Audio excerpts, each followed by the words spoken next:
It's the DC Crossover Podcast with your hosts, Mike Cerrone and Ben Simpson.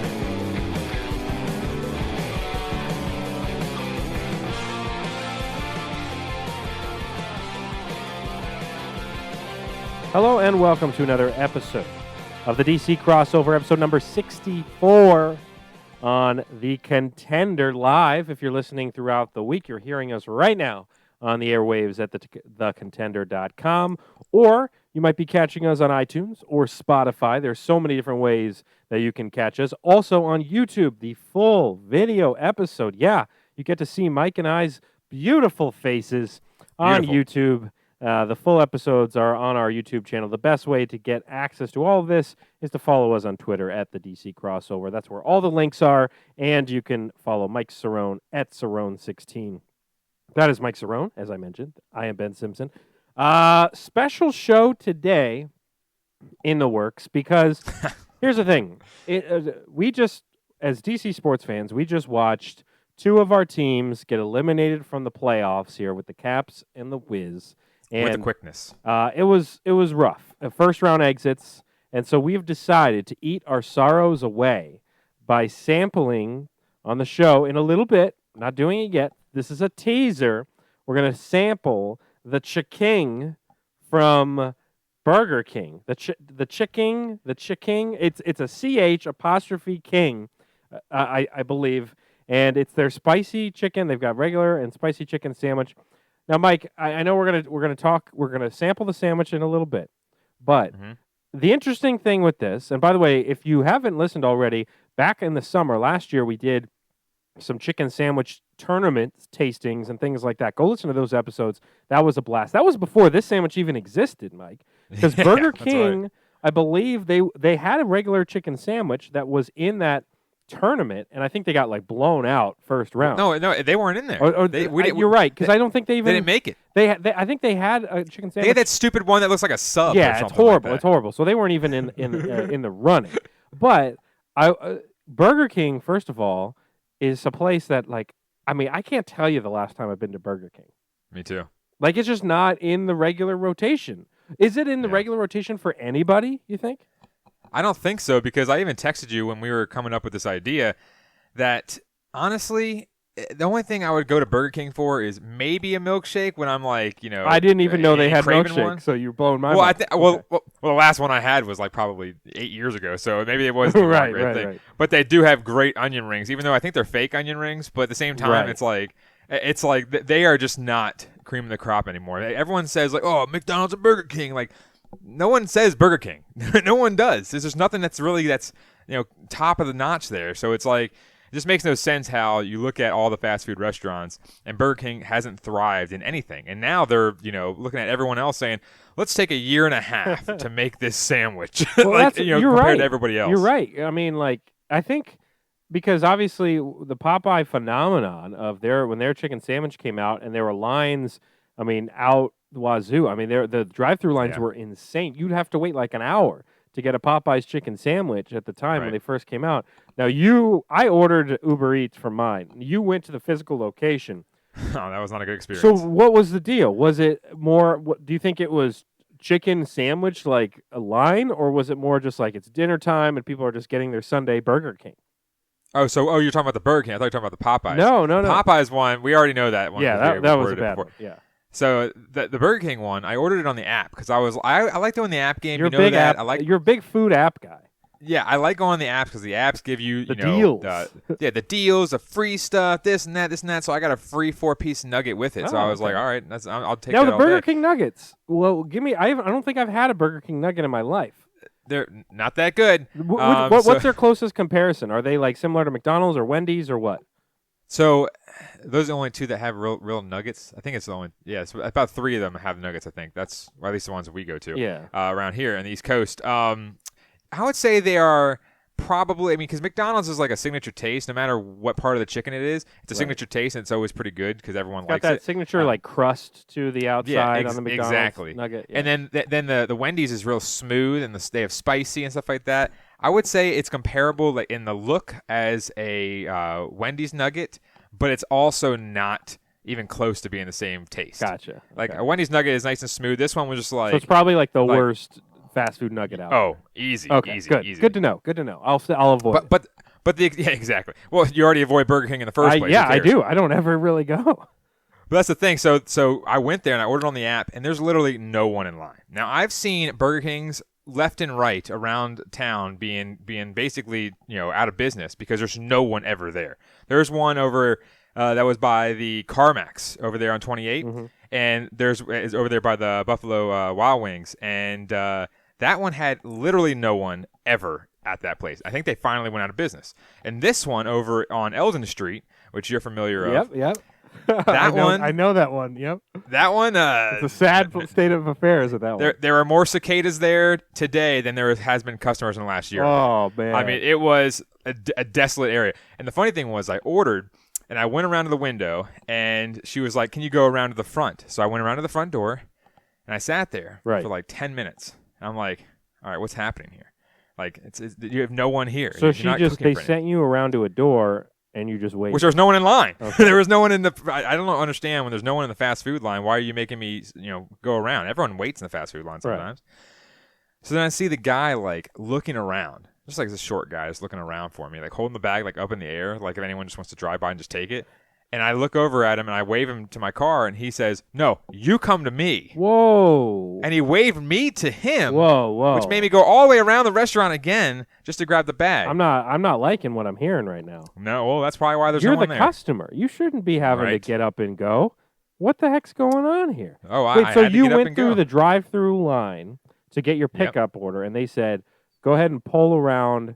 To the front door, which is the front of the Burger King. King. I've been in that situation where maybe like you're in the fast food line and the food is taking longer than they want, so they say, actually, go pull up there. We'll bring it out to you because we got to keep the line going. I've never been told to get out of my car to go get it. Like, what are we doing? I didn't get out. I didn't get out of my car. He waved because I wasn't out of the car. I was in the car. Right. He waved me to drive over to him. What's he doing? Which. I understand that he didn't want to walk all the way across the parking lot, but you told me to go to the front You're the door, customer. the front door. I mean, they probably know their days are numbered there at Burger King because the sole fact that there's no customers there. I do have my but at the Burger same King time, cup it was here, right there. Not a sponsor of the show, by the way. I saw that. But by the way, I like their old logo better than that. Yeah. That retro one's Agreed. weird.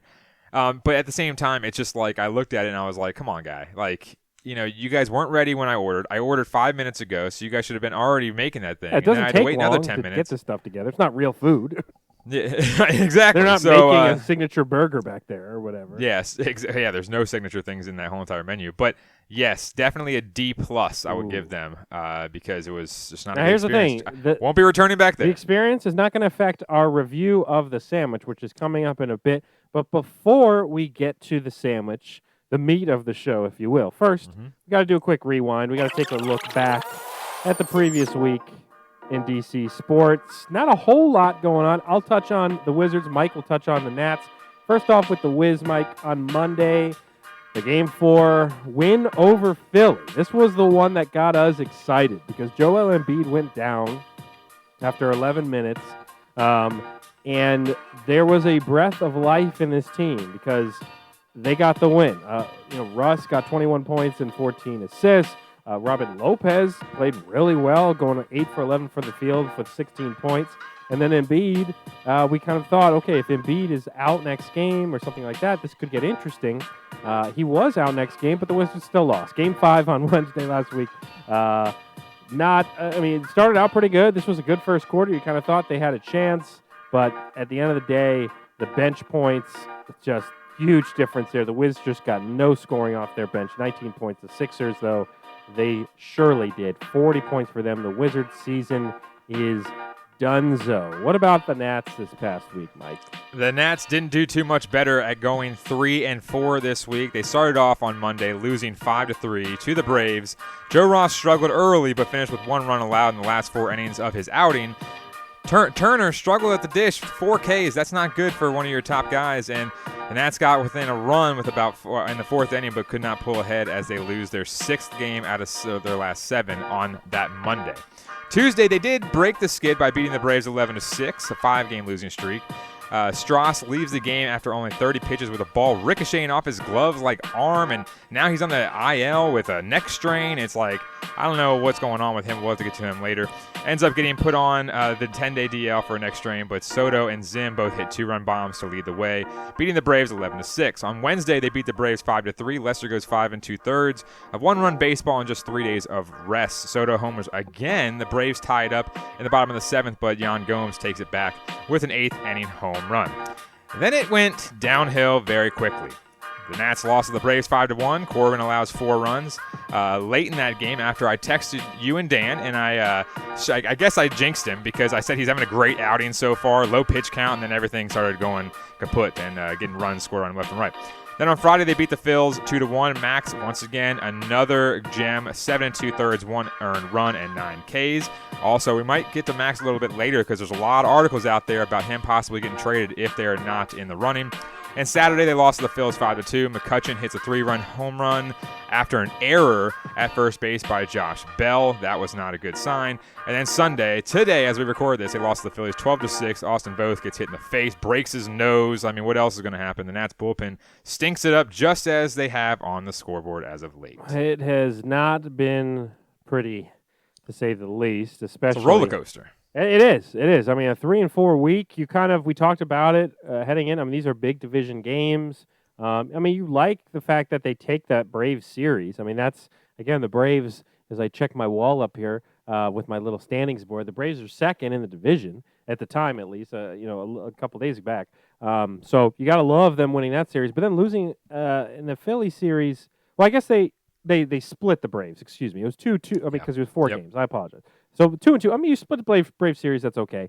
But you lose that Philly series in really bad fashion, especially Saturday and Sunday, and it's just getting ugly, especially with what happened today with now Austin Voth is got a freaking broken nose. Crazy play, by the way, if you watch it. I was watching it live, and it's like, it wasn't as bad as the Kevin Pillar hit in the face thing, but it was like, oh, this is not good. This is not good. But you know what? What is good, Once Mike? again, another starter is going down. Exactly. You know what else? You know what is good, though, Mike?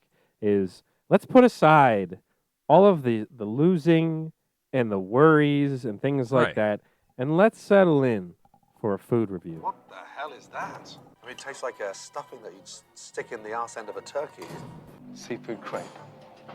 Yeah, that's seafood crap. When you take a bite of that cod, it's almost like you've got a breaded condom in your mouth. It's like it's been left out for days and it's been attacked by cats. Dry and tasteless. It's dry, it's... Dry? How dry that is. Bland as anything. It's just bland. Bland. There's no seasoning in there. Everything's bland. Bland. It's bland. Pasta's bland. I don't even think he likes the water. It's been a while since we played that. the little food review. We've got a food review for you folks because Burger King has come out with their chicken, and they've got a spicy and a regular version. So if you did not catch our food reviews that we did over the previous summer, the way we did a whole spicy chicken tournament, and I believe, I'm trying to remember, did Popeyes win the tourney? By the vote from the fans. Right. Yes, it actually edged it out. It was vote. I think it went to 53 to 47% on the vote, something like that. Yeah, it was close. Very, very close. It was close because, when we did the Final Four, it was Chick-fil-A versus Wendy's, Popeyes versus Zaxby's, and then Chick-fil-A versus Popeyes in the final. So go check out those episodes. Episode 52 was the Final Four, but we had episode 50 was the 1 versus 8 and 4 or 5 matchup. So 50, 51, and 52. You should go check those out. All right, so if you haven't heard us review food before, the way we do that is we've got a couple categories of rating. We've got price, we've got taste, we've got presentation, and then we give an overall score, all of these being out of 10. So at the end of the day, the highest possible score that one of these sandwiches could get is a 40. I don't think that's going to happen. I think our lowest was Arby's. Arby's was pretty bad. So it was like a 17. First off, 40. We've got the chicken. And by the way, for those, here's a teaser for those who want to watch on the YouTube, watch the video. Go to the YouTube and you can watch it. Now, Mike, if I recall correctly, you are one who doesn't like any of the toppings that they put on the sandwiches, right? So you usually ask for it completely plain. Well, this is usually pickles, and I do not like pickles. I'm not a pickle fan, so I did ask for no picks. No pickles. So we've got the. Oh man, I mean this is a hunk of meat here. It is a hunk of meat. I'm looking at it too. I had to turn my I had to plug my computer in so that the light got brighter. Yeah. So there you go. For those who want to watch the video, I don't know if that's sauce or what that is. Yeah, I think I believe that there is like a sauce. It's like a savory sauce that I saw on the app. There's a bunch of pickles on it, and then you've got the chicken, which is a hefty piece of chicken.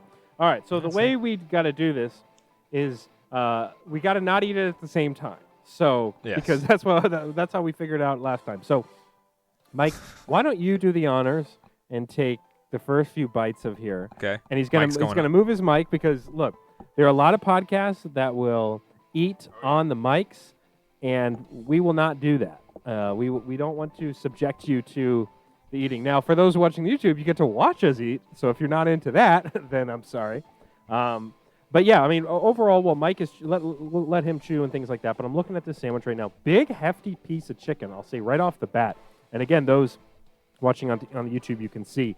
Very hefty piece of chicken. We've got decent buns. I mean, nothing fancy when it comes to these buns. They look pretty standard. Mine has, so I did get ones with pickles, and there's like 4 pickles on it, which I know is not your favorite.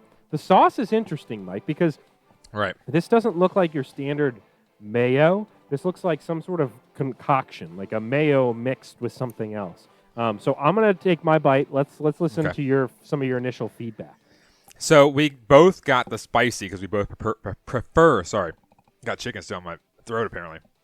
Both got the spicy because we both prefer the spicy. And like you said, the bun is more just like a regular potato bun or whatever you want to say. That was the difference between Zaxby's and a lot of other places. Zaxby's didn't have the best chicken, but they did have the best bun because they buttered it or did something with it or another. This bun is just like, here's 2 bookends of a sandwich. But the chicken, the spice factor, not that big, not really that much spice in it. The sauce, though, is kind of surprisingly good.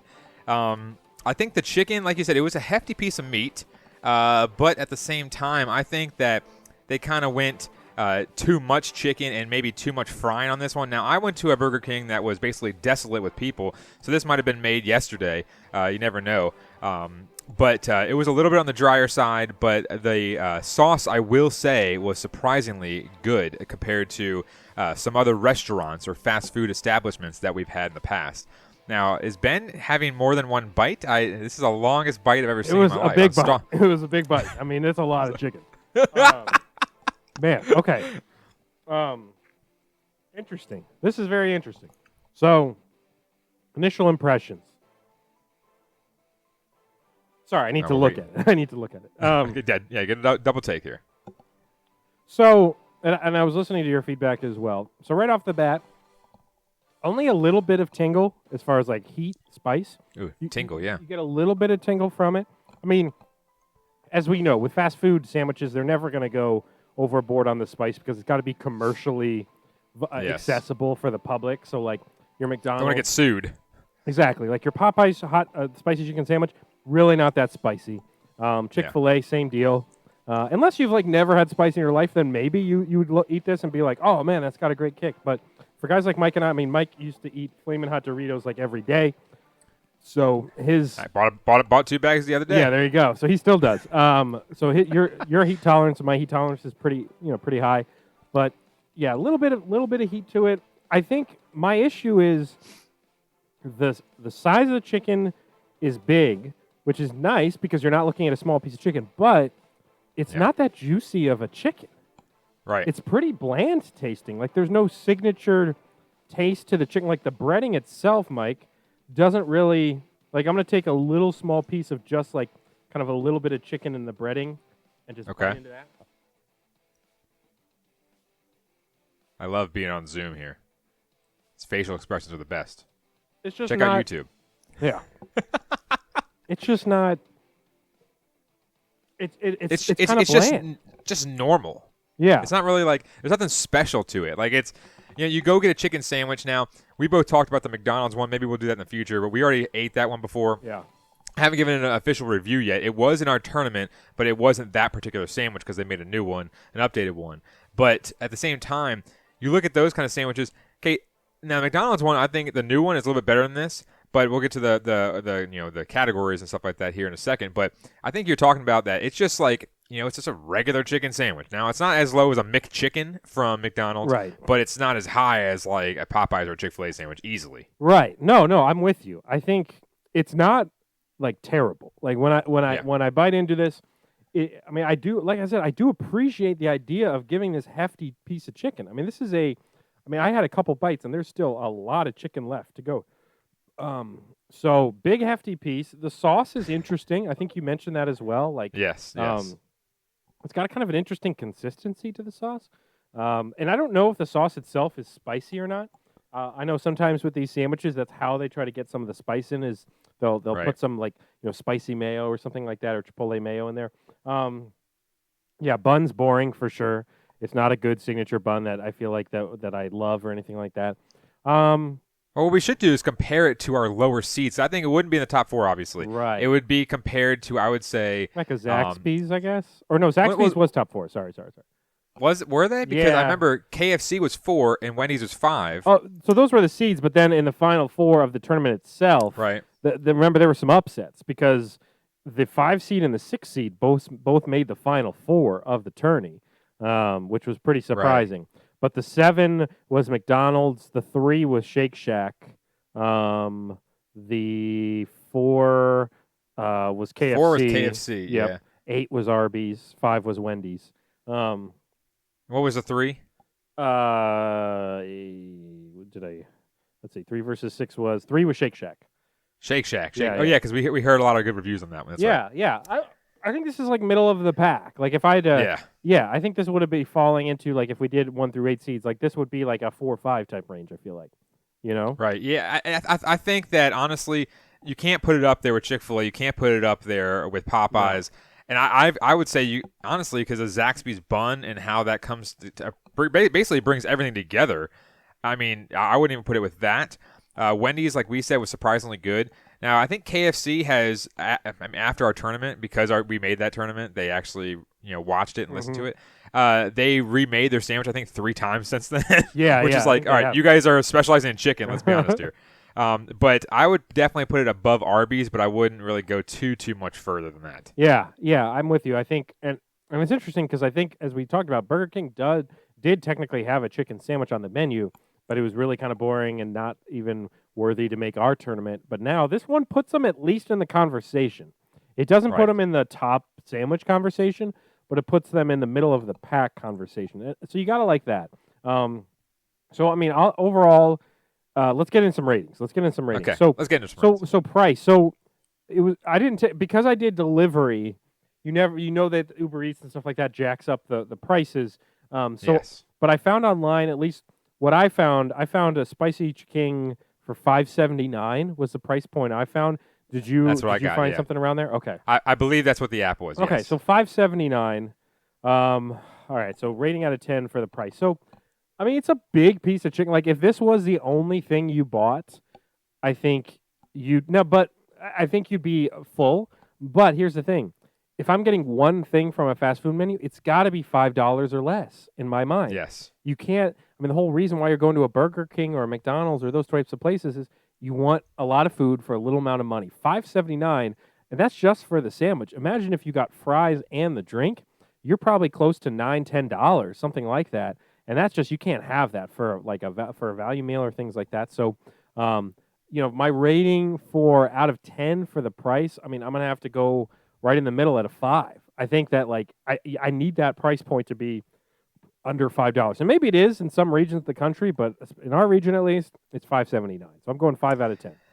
Yeah, I definitely agree with that one. I'm going to go with a 4.5 just for the sole fact that, I mean, number one, I want to be different than you, but also number two is, it's Burger King. I'm not going to go there just for, a chicken sandwich, and if I do, I want it to be kind of like a Popeyes deal where it's like, you're paying $3.70 or something like that for the sandwich. You don't want to go up there and pay $2 more for a more subpar sandwich than another competitor. And I know Popeyes and KFC and all those kind of places deal with chicken a lot more than Burger King does, but let's be honest, Burger King doesn't really deal with a lot of things that well in the first place, so you can't be overcharging that many people for a sandwich that is a middle-of-the-road sandwich. No, that's a really good point, because, again, the draw here for Burger King could be you can come get our chicken sandwich and pay less than our competitors and get a big piece of chicken and things like that. Like, that could have been their sales point, but instead they're charging almost $6 for the spicy chicken sandwich, and as we talked about, it's not up there with Chick-fil-A quality. It's not up there with even Popeye's quality. It's more in that middle ground, Zaxby's, lower than a Shake Shack, but kind of somewhere, Arby's, that type of area. So, all right, 4.5 out of 10 from Mike, 5 out of 10 from me for price. Taste-wise, okay, I'll let you go first here for taste. I'm interested to hear your perspective. So my perspective is that the bun, just lame. Nothing really too special with that. It feels like I said before, they just put 2 bookends on a sandwich and that was it. Right. Nothing too special with that because obviously I'm going back to when we did the Zaxby's, and the Zaxby's bun was just out of this world. It was like buttery and it had all this kind of stuff, whatever. They actually took time with the sandwich. Or a sandwich's bun, I should say. The taste with the sauce was very good. I think the sauce kind of raised it up a little bit better. The chicken itself was kind of just like we've been saying, middle of the road, just cruising down, I-66. No worries in the world, basically, because they were just like, all right, we did enough to make it somewhat reasonable. But the sauce put it a little over the top. So I will say for taste, I will go with just a flat out 6. Okay, 6 out of 10 from Mike for taste. Yeah, I think the sauce is interesting. It has almost a gravy quality to it a little bit. It's like a little bit thicker than your standard sauces on there. Chicken, yeah, you like the size, like we said. You like the size. You don't love the taste of it. The bun is boring. The pickle component, I mean, I had a bite with some pickle in it. I know you're not a pickle guy. I'm not really necessarily a pickle guy, but I wanted to get it as is. It didn't really make a difference as far as making it the sandwich better or worse. People just think you have to have pickles because it's a spicy chicken sandwich, whatever. Right. 6 out of 10. So I'm going to go 5.5. 5.5 out of 10 from me. I just think that I just wanted more. Now, if this chicken was a lot more juicy and a lot more flavorful, maybe had like a signature taste to it, then I think this could have gotten towards like a 7 and above. But it's kind of a bland, big sandwich. That's really all it is. Presentation. Yes. Now, here's where things get a little interesting because presentation-wise, the thing looks pretty damn good. That's right. I mean, it's a big piece of meat. Again, I like to just hold it up to the camera here. It's a big piece of meat. The breading is nice and even. I like the fact that the chicken itself is real thick. It's a big, thick boy, just like Mike and I. Big, thick boy. So I'm going to go for presentation. I'm going to push this up to a 7.5. I'm going to say 7.5 for presentation. I like the way it looks. It doesn't deliver. It's those catfishers on the social media apps, Mike. Oh, they look. We're watching a lot of catfish. They look good from the pictures and things like that, but then when you see them in person, it doesn't really work out. I've been watching a lot of catfish lately. Me and my girlfriend have been watching a lot of catfish to the point we are on season 6 right now. They only have 8, but season 6 has 41 episodes. Oh boy, that's a lot of episodes. Not a season. That's like that's a series right there. It's like basically presentation. Because I wrote all my scores down while you were talking at first. And I wrote down a 7.5. I think it's an easy 7.5, mainly because of the sole fact that, like you said, the aesthetics of the entire sandwich look nice. Now, we talked about the bun. I'm not going to go over it again. But when you're looking at the main ingredient, which is the chicken, it looks delectable. And is that the right word? Sure. Is it? Yeah. I mean, delectable, it's delicious. Yeah. It came out, and I was like, maybe it looks delicious. It's delectable. Okay. Yeah, all right, good. I might need to Google that later. He's not an English teacher, folks. Nope. So there you go. So I think 7.5 is a good score for the presentation. Now, it's not like you look at Popeyes and you're like, wow, this thing's going to take me an hour to eat because it's so much. But at the same time, 7.5 is a above average score. Okay, now we're going to get to the overall. So this is where Mike and I take into factor the price, the taste, and the presentation, and we figure out a fair overall score out of 10 for the item. Mike, I'll let you go first. What is your overall score for the Burger King Spicy Chicken? My overall score for the Burger King Chicken is a 6.5. A 6.5, mainly because the presentation takes it over the top. You even said it in our text message when you threw me the menu item. You said, hey, look at this chicken. It looks really delicious. Now, the taste obviously went down just a tad bit from the 7.5 to a 6. The price was the thing that took it down the most. But again, we're not really going to go to Burger King that often for this sandwich, mainly because of the sole fact that they're disappearing left and right. And also, you only go to Burger King on a long road trip from now until the end of time because of the sole fact that they're not here that much. Right. And if you're really starving and you're on the highway and that's the only thing there, then you're going to get it. Yeah, I went with a 6.5 for overall, which brings my total, by the way, to a 24.5. Ooh, you did the math. Okay, you could do the math for me if you don't mind on my sheet. All right. Well, if you have the Google Doc up, So, I got it. All right. So my overall score, I'm factoring in the price, I'm factoring in the taste, I'm factoring in the presentation. My overall score is going to be a 6.2 out of 10. I'm right there near you at the 6.5. I think if you're thinking of the 5 out of 10 overall being like, what was it? The one that we hated, the Arby's, was something that we hated or things like that. So like, those types of sandwiches are decent, but they're really not very good quality. They're not something you're going to love. This sandwich is a little bit better than that. I think this sandwich it's not something that you need to really go out of your way to go have. But like Mike said, if you're stuck on a road trip, there's no other restaurants nearby. You see Burger King on the sign. You say, you know what? Let's stop into the BK. Let's hang out with the king. I'll go ahead and get the spicy chicken. My overall score, 24.2. Right around the ballpark. Is a score for the Burger King spicy chicken. Mike and I try this stuff so you don't have to, but now you know what to expect. You don't have to get it. Yeah, you really don't have to. I'd put this in the category of you don't have to go get. You really don't. Right, exactly. It's not that special. So that was a little taste, literally, of some of the food-related stuff that Mike and I love even more than sports. We love talking food. And we needed that sandwich. We earned that sandwich because of how bad our teams have been playing. But we can get back on track here for the back half of the show. Let's talk a little. The Washington Wizards. Washington Wizards. That was blowing out my ears. See, last show, we played the intro too soft. Now, that was way too loud, so sorry for you at home. We'll figure this out. We're doing it on the fly. It's a live show for us.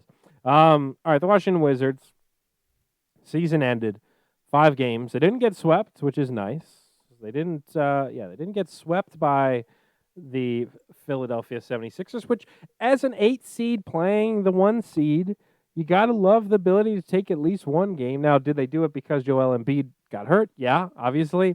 But at the end of the day, you still didn't get swept. So that's always nice from a fan perspective. They gave us a little glimmer of hope that they could possibly pull this off. A little too much hope. Definitely a little too much. I mean, here's the sad thing. Like, going into Game 5, I was actually excited. Me too. we were texting about it, and we were saying, like, oh, man, maybe they have a chance. Because it was like, all right, if they take Game 5 and Embiid doesn't come back for Game 6, then if they win Game 6, then it's like anything can happen into Game 7. As we know, what's happening with Dallas, and I believe they got smoked by the Clippers. I don't know if that game ended yet, but I'm pretty sure it did.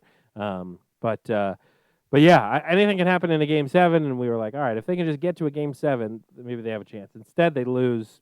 The season's done, and we just wanted to talk a little bit about the Wizards as far as things like, what would you want to see this team do here in this offseason? Where are you don't necessarily have to name specific guys that you want them to go get, but more of what positions do they need to upgrade? What are you looking for from the coaching staff? Things like that. And I'll let you lead off here, Mike.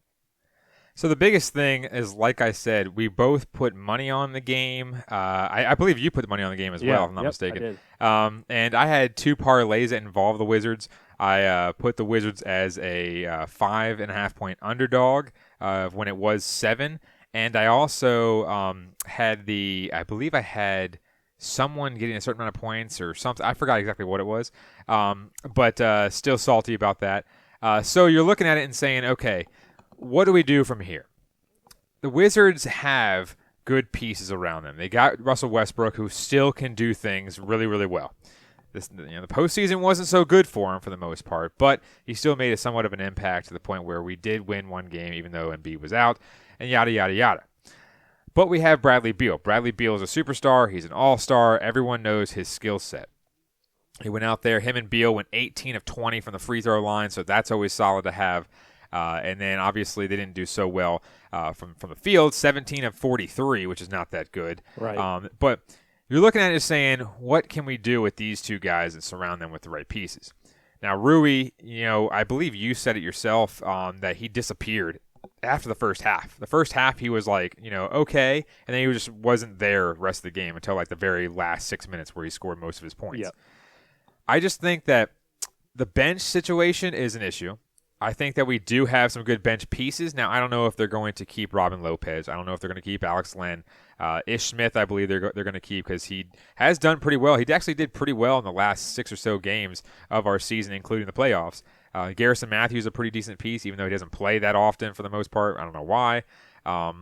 But we do have some pieces on the bench that are, that are pretty decent to have. But at the same time, we do need to bolster that bench because obviously that's pretty much what lost us in Game 5 is getting outscored by 21. So we're looking at it and saying the bench needs to be upgraded. Now, does that have to be an aging veteran like a Carmelo Anthony? I'm not saying they're going to sign Carmelo, but I'm saying like that's what Carmelo pretty much is for Portland.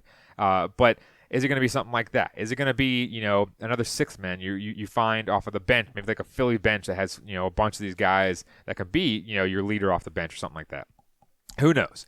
That's one thing that's a problem for us. I think the next big thing is what we've been talking about, at least I've been saying for over a decade now, since they had Brendan Haywood and Ton Thomas, who were terrible all on their own as well, is they need to get a nice starting big man. Now, I don't need a guy that's going to go out there and get, 27 points like a Dwight Howard in his prime with Orlando or Shaq at the Lakers. I don't need a guy like that. I would love a guy like that, but I don't need one like that because we have the scoring with Beal and Westbrook doing all that he does. Gafford, I mean, we were shocked of how great he played after we gave him crap on this show. But the biggest thing that you look at is he's not a starter because he can't go out there and play 35, 40 minutes. That's just the problem. Is that you need someone to go out there, and that's what we talked about a little bit earlier in our text thread about some rumors saying Andre Drummond has experienced some interest, and that's one of your guys from the Pistons.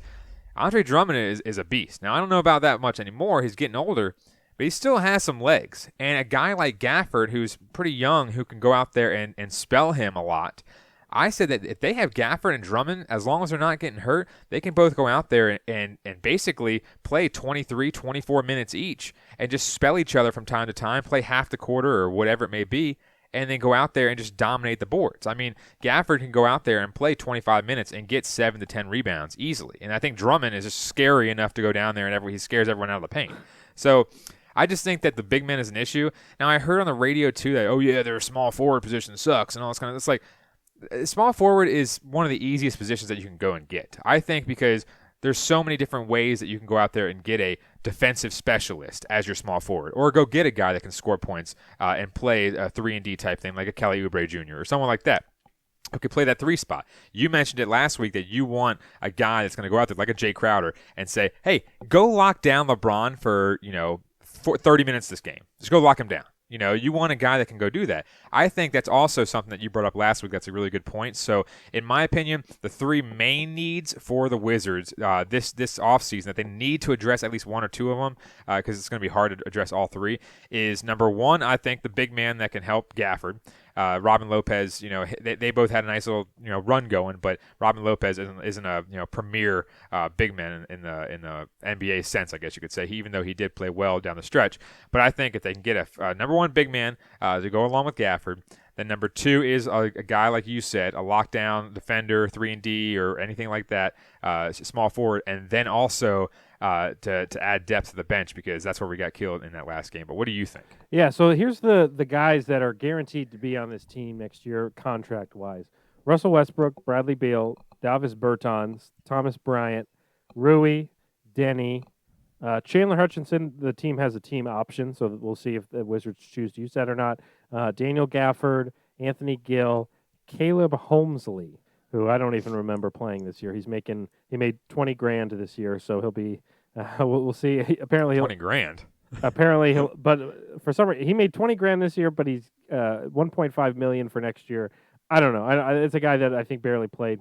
So the guys that are, as of right now, not going to be on the roster next year that were on this year: Robin Lopez, Ish Smith, Raul Neto, Alex Len, Isak Bonga, Garrison Matthews, Cassius. Garrison and Cassius, I think, are two-way guys, so I believe they are going to be still on the team. But yeah, so you lose. So Robin Lopez was the signing for the backup center position, really, when Thomas Bryant was on the team at the beginning of the season. Bryant gets hurt, and then they have to kind of scramble and move in some other guys. So that's where you experience guys like Alex Len getting signed and brought into the team. Daniel Gafford obviously acquired in the trade. And so the biggest question mark in my mind, one of the bigger question marks, is the Thomas Bryant. As far as kind of, we saw Thomas Bryant start the year last year pretty well. I mean, he was having some pretty nice performances. I still am in the camp of not believing that Thomas Bryant is a starting center in the NBA. That's why I didn't mention him. But yeah, exactly. But, he did start for this team last year. That he's obviously going to get a chance to compete for playing time heading into this season. But I'm with you. I really wish this team could sign a more premier center than Thomas Bryant, but I just don't think they're going to do that. I think they're going to see, all right, what's Tom? I mean, Thomas Bryant's still pretty young. He's 23, so they're going to see, like, all right, what can we get out of this 23-year-old who was hurt most of last year? We have Daniel Gafford as well at 22 years old, and then they'll probably sign some aging veteran like a Robin Lopez type to be the backup there. So then you have 3 centers. But I'm with you. I'd love if they signed a guy like Drummond or someone in the similar camp, somebody who's like played legit starting minutes in the NBA that deserves to be kind of a starter for this team. That's going to be big. But yeah, the bench question is huge. You made a great point. I mean, I think you got to figure out, you got to fill those other holes in the team where there has to be scoring off the bench. There has to be defense off the bench. 2 things that this team really lacked at times this year. Defense was horrible again this season. So you got to think that the next coach coming in would hopefully bring some of that defensive attitudes. As far as speaking on the coaching, Mike, some of the names that have been thrown out there, I know Sam Cassell has been thrown out there. Terry Stotts was just let go by Portland. They mutually parted ways. I think that's a guy who, he's coached some of the best players in another great backcourt as far as Damian Lillard. And why am I forgetting his name? CJ McCollum. So he and a guy who has great playoff experience and things like that. Portland typically has a pretty good defensive team, so that's interesting. I mean, as a Wizards fan, you kind of go, oh, okay, that could be nice. Sam Cassell obviously could be nice. That's a guy who I was advocating for before they even hired Scott Brooks. I thought Cassell could come in. So yeah, we'll kind of see. I mean, the coaching position is going to be one of the biggest moves in this whole offseason is who's going to be coaching this team. Right. Yeah, I just think that when you're looking at all the needs, there's a lot of needs, but as you just mentioned, the coaching thing is probably the biggest thing. I mean, are we going to re-sign Scott Brooks? Now, a lot of us are saying, he had his time in here, didn't really work out, let's move on. Because, again, what if they sign him to a 2-year extension? It's like, what's the point of that? I mean, Russ is aging, okay? I don't care if Russ sits there and says, hey, Scotty Brooks is my guy, you need to do that. Mm-hmm. Like, you guys went 34 and 38. Now, I understand some guys got hurt, and Denny got hurt later in the season, and Thomas Bryant got hurt in the beginning of the season, all this kind of stuff, and Rui's still maturing and all this kind of whatever. But there's guys on here that are getting their careers wasted, like a Bradley Beal. He was 19 when we got him, and we haven't done pretty much anything for the most part since he's been on the team. And now everyone's saying like, oh, is Russ and was this a good trade and all that stuff? Russ was a dominant force for the entire season, and a guy that's doing that much, where he's getting 17 assists and 24 rebounds or whatever. If we can't win games with a guy that's doing that, now I understand OKC was kind of in the same boat. When Russ was doing the same thing for them after Harden and KD left and different things of that nature. But at the same time, you're looking at it and saying, let's be honest here. You got Beal, you got Westbrook. Add another piece that's going to do some damage and have a three-headed monster with supporting pieces around them. That's the whole entire equation that Golden State did. Golden State did the exact same thing. They got Steph, Clay, and Draymond, and what else happened?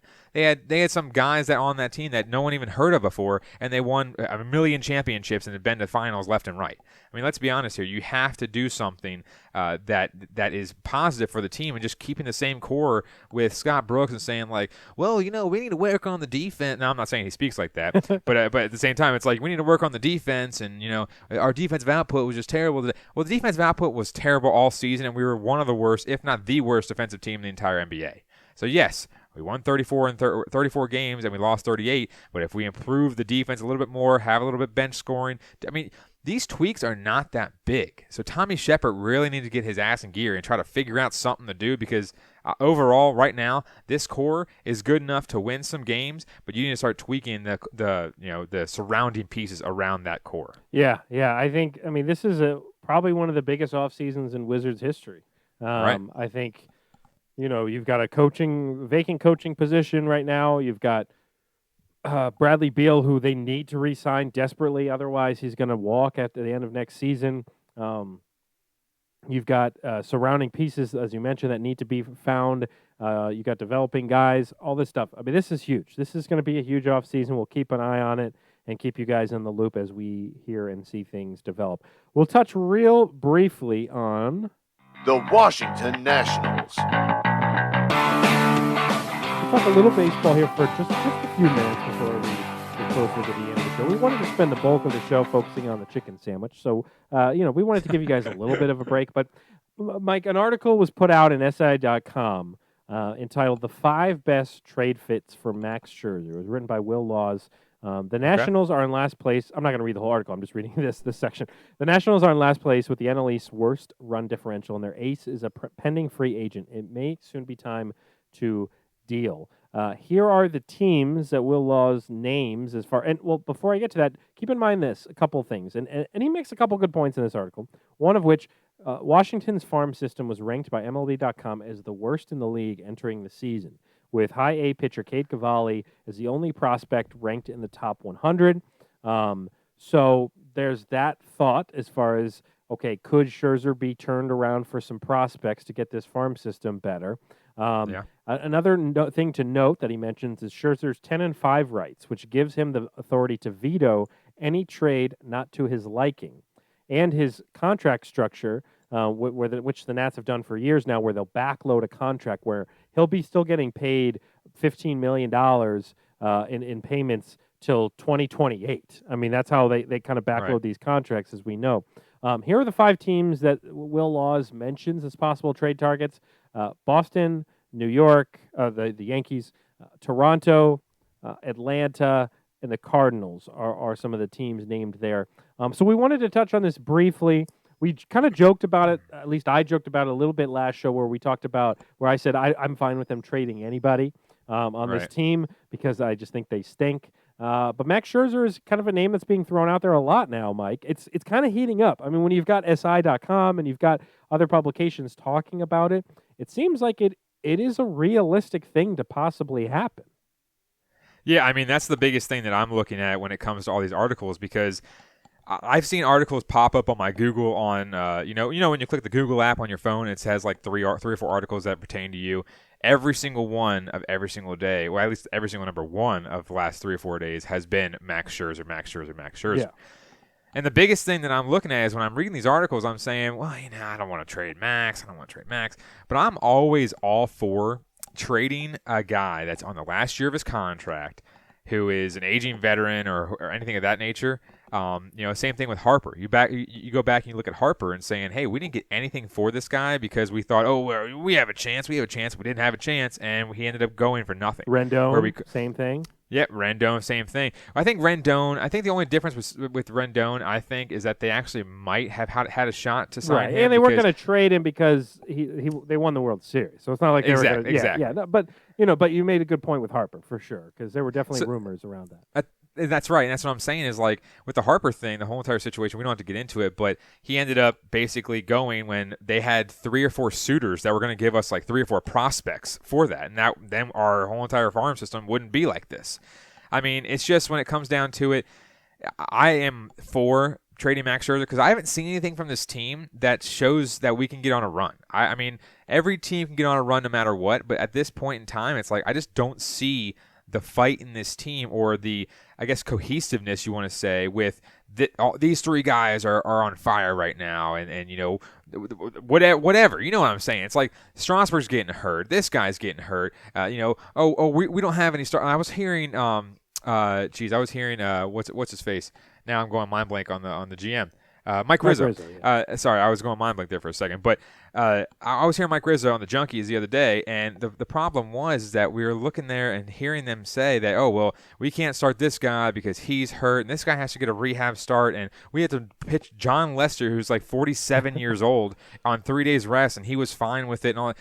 I don't want to be doing that, you know, and I understand injuries happen, but, you know, we're just treading water. Yeah, we're 6.5 back or whatever it may be, but we're getting, like, killed in some of these games, and that's why they're saying the run differential is so bad, because, you know, when we do not hit the ball, we lose 11-2, you know, or we get shut out 5-0. It's like, we just can't have that, and that's why we're saying, like, you look at Yan Gomes, he's aging. Catcher Josh Bell, he hasn't been too great this year. I mean, he's kind of picked it up a little bit lately, but same with Kyle Schwarber and stuff like that. We just need to, again, same thing like the Wizards, we need to build around the core, and I think if you trade Max Scherzer, and might I add that Max Scherzer is on the 1-year deal, or the last year of his deal, he can easily re-sign with us at the end of the season. People keep saying, oh, we don't want to trade him, we want him back. You know, it's like, well, okay, you can get him back at the end of the season. Yeah. It's all about the future, and that's what Mike Rizzo, I think, is smart enough to do, because this is the third go-around. Now, we did talk about Rendon briefly. This is the third go-around, okay? He did let go of Carter Kieboom, or not Carter Kieboom, of Lucas Giolito, you know, when everyone said that he said he wasn't going to do that. And also, what was the other guy that I'm thinking of? The other prospect that was with Giolito. He was an outfielder, I believe. No, a pitcher, Ronaldo Lopez. Yeah. Who had a couple good years in Pittsburgh, I believe. Yeah, so he let White go. Sox and then Pittsburgh. Yeah. He let those guys go when he said he wasn't going to. Right. So you never know. I just think this is the third go around, to the point where he can go out there, get some prospects, build the farm system back up. We have some pitchers in the wake with Jackson Rutledge and Kay Cavalli, but at the same time, you gotta get some prospects back, because I mean, Carter Kieboom isn't, you know, panning out like we thought he would. So maybe they can do a deal with Carter Kieboom and Max Scherzer and try to get more prospects and maybe a depth guy or something of that nature. You never know. Not a bad idea. You're wheeling and dealing. Unload them, man. Unload them. I mean, I think this team doesn't appear to be a team that's contending for a title this year or even a playoff spot this year. I mean, they're last place right now. Obviously, they have time to make it up. There's still like 4 months of the season left, because the baseball season takes forever. But it just doesn't really seem like it. You should put feelers out there right now. They don't even have Patrick Corbin pitching well. So, and Strasburg is hurt all the time. So they don't even have 2 of their 3 supposed aces on this team that are playing well. So if Max is all you got, you're probably not contending for the title. You might as well get some value. I'm a big fan of getting value for guys when you're not contending. So we'll keep an eye on it. You know, the rumors will definitely heat up as we get closer and closer to the All-Star break. Real quick, we'll hit the forecast up as far as what's on the schedule. Again, only the Nats are playing right now, so that's the only team to really mention as far as the forecast. The Nats do have 2 away games. They're going to be playing in Tampa at the Trop, and then they've got 4 home games against a very good San Francisco team. Keep in mind, San Francisco is number 1 in their division. I mean, the Giants are damn good. Good fix of the typo there. I saw that. Nice. So let's hit up the final lap. A chance for Mike to comment on some big stories in sports. 90 seconds. Here we go. First up, Logan Paul versus Floyd Money Mayweather tonight in the Royal Rumble. I wasn't expecting that, But I would love to watch this fight, but I have to stream it illegally. So we'll have to keep that on the DL. So you have no. that's his only opinion. John Rahm had to drop out of the tournament this weekend, Mike. He was informed. It was a pretty wild video of him being informed of that he had tested positive for COVID. Keep in mind, he had, what, a 5-shot lead? Six-shot lead in the tournament heading into the final day, and he had to drop out. Yeah, and John Rahm is one of the best players in the world. I believe he's in the top 10, and a 6-shot lead was almost a given that he would win that tournament. And as of right now, what I saw earlier when we were recording, his lead would still be intact after like 10 holes. So, and that's just with him scoring 3 rounds. Like, he was on fire, but that's unfortunate. Italian singer-songwriter Enrico Ruggieri, 64 years old, makes debut for 4th Division club ASD Soccer. Soccer. I was 64 years old. What is he doing? I don't know. I just saw the headline. I don't know. I don't know anything about it. Congratulations, there's Enrico. The Tennessee Titans added Julio Jones to their already pretty loaded wide receiver core. A.J. Brown, I think he's a little overrated, but he still has a ton of talent. But Julio Jones added to the mix, that would be pretty solid. And last, James Harden. About 40 seconds into Game 1 of the series against Milwaukee Bucks, had to leave the game pretty much on one of the first plays of the game due to hamstring tightness. He had suffered from this injury. I think he didn't play for like 15 games in the regular season due to it. So he is out. Now, the Nets did get the Game 1 victory regardless, but now James Harden's not playing in Game 2 either, Mike. Interesting. Are you worried about the Nets' chances here? Well, as long as you have KD healthy and Kyrie healthy as well, at least you have 2 guys that can go out there and say, hey, just take it easy for the night, take the night off, get some treatment, doing all that kind of stuff. But at the same time, why hasn't James Harden or some of these guys that played by themselves on certain teams for so long not getting hurt? How all of a sudden are all of them getting hurt now when they're on a team with superstars? I don't get it. I don't know. You think they'd have less to do, less pressure, less workload? I don't know. But that is the final lap.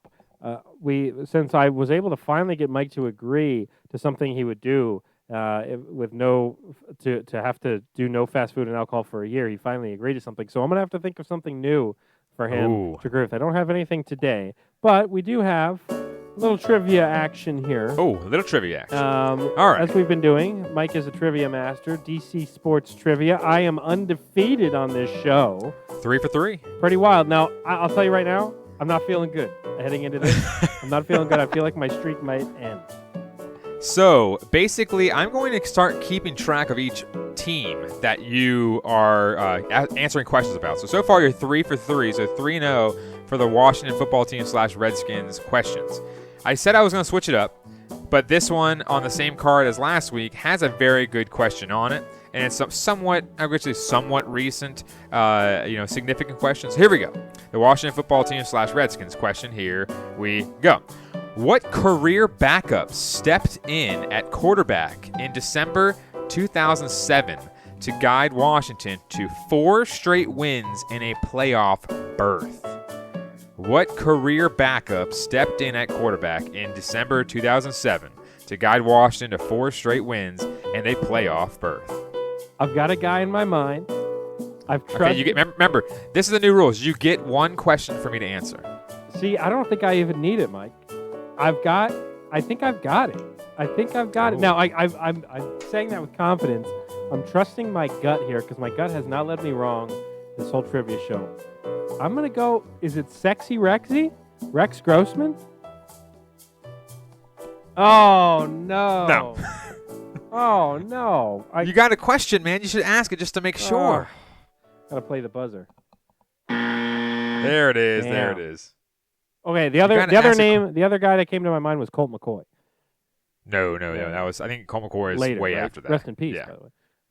Isn't he dead? No, that was Colt Brennan. Oh, Colt Brennan. Whoops. Are you sure it wasn't Colt McCoy? Yes, Colt McCoy is still playing in the NFL, I believe. Okay, all right, whatever you say. It was Colt Brennan from Hawaii, yes. Okay. Rest in peace. Who was it? I thought it was Sexy Rexy. Damn it. No. Nope. I mean, I got it wrong. Ask a question. I mean, what question? I don't even know what question to ask. All right. Is he Well, right-handed? I don't know. this man Marcus Vick. is really not well known. I believe, if I'm not mistaken, actually no, that was a different first name, same last Patrick name. His Harrington. name was Todd Collins. Todd Collins. Okay. He was on this. I think he was on the same depth chart with Sexy Rexy. All right. But I believe that might not been. I wouldn't trying to think. I wouldn't have gotten him anyways. I mean, Yeah, I know he got the name. 4 straight wins. I know the name. Or the number 15. But I wouldn't have gotten this. So I will admit when I am bested by a question. And I did indeed get this wrong. I'm sorry for the people at home. I got this wrong. It's okay. 3 for 4 though. You're batting 3 for 4. So I mean, yeah, I'm that's hitting. better than Josh Bell. Exactly. I'm hitting like 750 right now. That's not bad. I'm a beast. Let's hit up the money line. Ching. All right. Mike did very well last week, and finally, 2-0. Finally, Got my he upset. had a 2-0 week, and while I went 1-1, and now Mike has gained an extra spot in the record. So Mike is 9-7. I am 7-9. I am looking to go 2-0 this week with my 2 picks. My lock: Milwaukee Bucks win Game 2. Game 1 was very entertaining. It was close throughout. Right. Milwaukee could not hit a three-pointer to save their life. I'm thinking the three-point shooting comes back for them in Game 2. I think no James Harden as well in Game 2. I think that gives them an extra chance. So I'm going to say Bucks win in Game 2. That is my lock. My upset, it's still considered an upset because Philly's the number 1 seed. Atlanta was able to beat Philly in Game 1. I'm going to say Atlanta's going to do it again. I'm telling you, Philly, the Sixers are jokers. They are not a real team. They are not a good team. They are a fake 1 seed, just like those Atlanta 1 seeds from back in the day, the Kyle Korver shooting threes, getting the 1 seed all the time. They'd always have the best record, and then they'd get punked in the playoffs. The Philadelphia 76ers are the same. This is not a team that's built to win a championship. I don't care whatever you say, Philly fans. Your team is trash. Your team is trash. I mean, heck, you guys almost lost to the Washington Wizards. You did lose to us in the playoffs without Joel Embiid. Hawks are going to wipe the floor with you. I'm telling you, good people. Atlanta Hawks are for real. Trae Young is my god. Hawks win Game 2. That is my upset. I thought you were going to say your guy, not your god. He is my god. All right, there it is. Take your bow, Trae Young. Take your bow. He did the bow. That is one. That's one guy that I love is Clint Capella. Clint Capella. If the Wizards had Clint Capella, they would be a top 4 seed. That's all I'm saying. The Hawks win the championship. You got to dye your hair in the spot that Clint Capella has that little blonde thing in his hair. He's got it's not like frosted a blonde tips section. No, it's just that one section.